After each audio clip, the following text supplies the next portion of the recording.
Maitri Shankar, Assistant Professor in Nephrology from Bengaluru, India. On behalf of ISN, World Congress of Nephrology, social media team, it's my pleasure to interview Dr. Francesca Mallamaci today. She is Professor of Nephrology and one of the top Italian women scientists. She has been awarded the Fellowship of European Renal Association as an honor for her scientific work. She is currently the Chief of Department of Nephrology, Dialysis and Renal Transplantation in Reggio Calabria, Italy. She is the head of European Society of Hypertension and chairwoman of the ERA-ADTA working group. She is research supervisor at the Institute of Clinical Physiology of the National Research Council, Italy. Her areas of expertise include CKD progression, kidney failure, hypertension, dialysis, and cardiovascular risk in uremic patients. She has published more than 600 scientific manuscripts and has won many international awards. Hold your breath. Here comes the best part.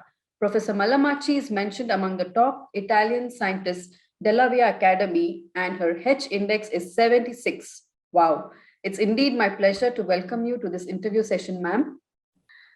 Ma'am, you will be in a very special session during the World Congress of Nephrology. Can you give us a glimpse of your talk about female gender and chronic kidney disease? First of all, I want to thank you for this opportunity to speak today at the ISN. And I have to say that it pains me to say that the field of gender and the CKD is a neglected one, and the information is scarce.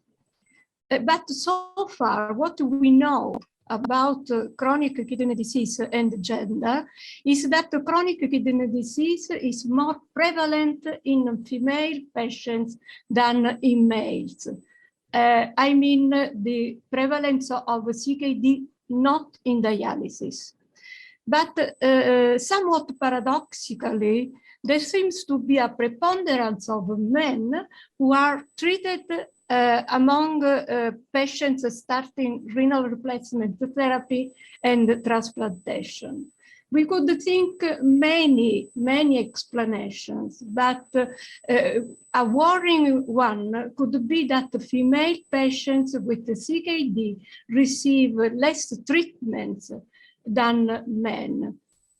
But anyway, another information that we have is that the CKD patient, female patients not in dialysis have a survival advantage in various stages of CKD, but this advantage disappears when they are in dialysis. But I must add that there is still a lot of work to be done in investigating this hot topic. What do you think? Should we encourage women with CKD to go ahead with their pregnancy? Well, I must say that this is a very delicate field.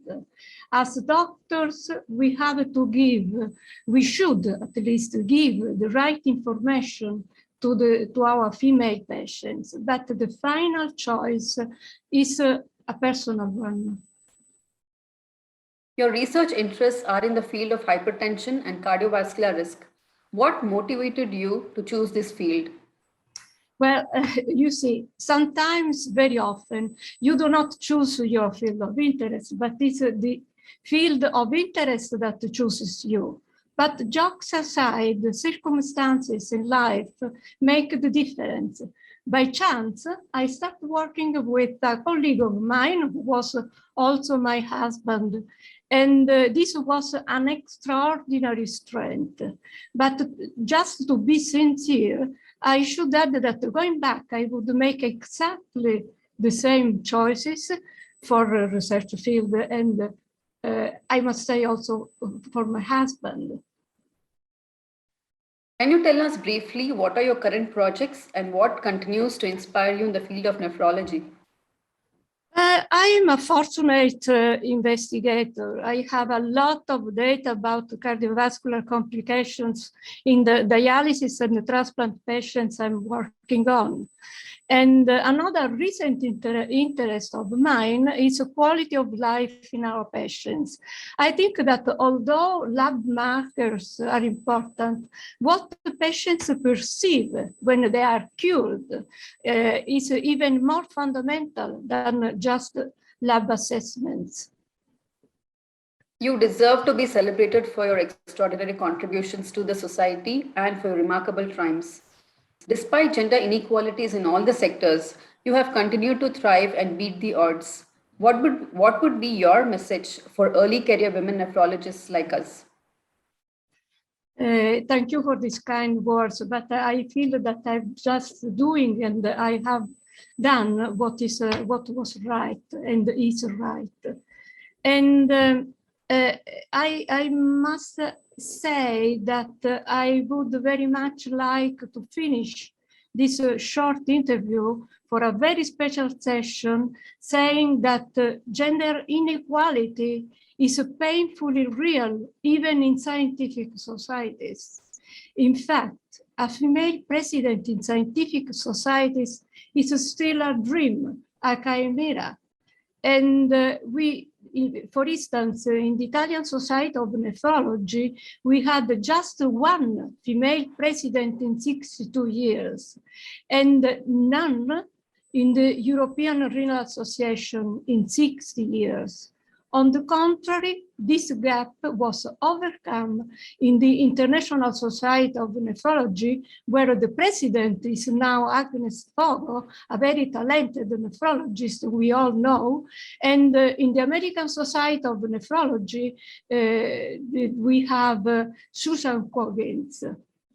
I think it's time to abandon inequalities and prejudices, to have a full awareness of what the society stands to lose by leaving women outside important decisional mechanisms at all levels. My final message to early career women is that, first of all, they have to believe in what they can do. They should help each other. This is a very strong point, by teaming up and be strongly convinced that nothing for them is impossible. Thank you. Thank you so much for sharing your valuable time with us, Professor Francesca. Thank you very much. Thank you for this opportunity.